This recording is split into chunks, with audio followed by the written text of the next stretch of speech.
it's knowing that your door is always open and your path is free to walk,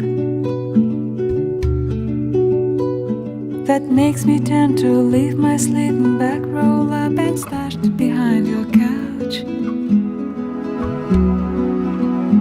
And it's knowing I'm not shackled by forgotten words or bones, or the ink stains that have dried upon some line, that keeps you in the back rows by the rivers of my memory, that keeps you ever gentle on my mind.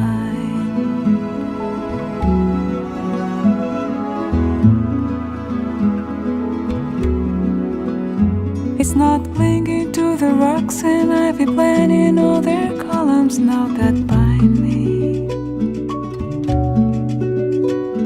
or something that somebody said because they thought we fit together walking. It's just knowing that the world will not be cursing or forgiven when I walk along some railroad track and find